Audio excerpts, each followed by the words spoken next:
नमः शिवाय, श्री शिवाय नमस्तुभ्यम। अभी हमने रुद्र संहिता का चौथा अध्याय देखा था। अब पांचवा अध्याय है नारद जी का शिव तीर्थों में भ्रमण व ब्रह्मा जी से प्रश्न। सूत जी बोले, महर्षियों, भगवान श्री हरि के अंतर्धान हो जाने पर मुनि श्रेष्ठ नारद शिवलिंगों का भक्ति पूर्वक दर्शन करने के लिए निकल गए। इस प्रकार भक्ति मुक्ति देने वाले अनेक शिवलिंगों के उन्होंने दर्शन किए। जब उन रुद्र गणों ने नारद जी को वहाँ देखा तो वे दोनों गण अपने साप की मुक्ति के लिए उनके चरणों पर गिर पड़े और उनसे प्रार्थना करने लगे कि वे उनका उद्धार करें। नारद मुने, हम आपके अपराधी हैं। राजकुमारी श्रीमती के स्वयंवरम में आपका मन माया से मोहित था।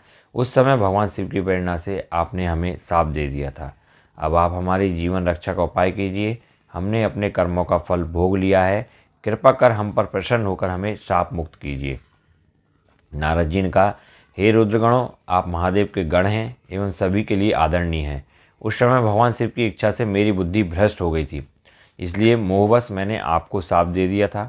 आप लोग मेरे इस अपराध को क्षमा कर दें, परंतु मेरा वचन झूठा नहीं हो सकता, इसलिए मैं आपको शाप से मुक्ति का उपाय बताता हूँ।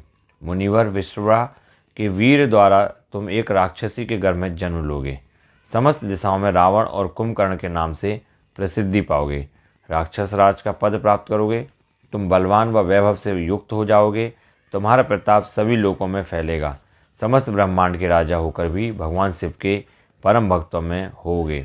भगवान शिव के ही दूसरे स्वरूप श्री विष्णु के अवतार के हाथों से मृत्यु पाकर तुम्हारा उद्धार होगा तथा फिर अपने पद पर प्रतिष्ठित हो जाओगे। सूत जी कहने लगे कि इस प्रकार नारद जी का कथन सुनकर वे दोनों रुद्रगण प्रसन्न होते हुए वहाँ से चले गए और नारद जी भी आनंद से सराबोर हो मन ही मन शिव जी का ध्यान करते हुए शिव तीर्थों का दर्शन करने लगे। इसी प्रकार भ्रमण करते करते वे शिव की प्रिय नगरी काशीपुरी में पहुँचे और काशीनाथ का दर्शन कर उनकी पूजा उपासना की। श्री नारद जी शिव की भक्ति में डूबे उनका स्मरण करते हुए ब्रह्मलोक को चले गए। वहाँ पहुंचकर उन्होंने ब्रह्मा जी को आदरपूर्वक नमस्कार किया और उनकी स्तुति करने लगे।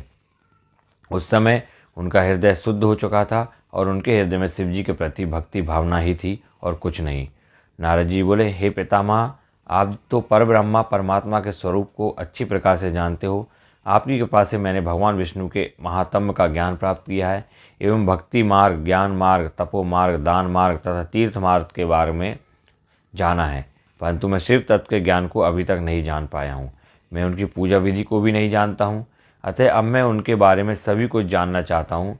मैं भगवान शिव के विभिन्न चरित्रों, उनके स्वरूप तथा वे सृष्टि के आरंभ में, मध्य में किस रूप में थे, उनकी लीलाएं कैसी होती है और प्रलय काल में भगवान शिव कहाँ निवास करते हैं, उनका विवाह तथा उनके पुत्र कार्तिक के जन्म आदि की कथाएँ मैं आपके श्रीमुख से सुनना चाहता हूँ।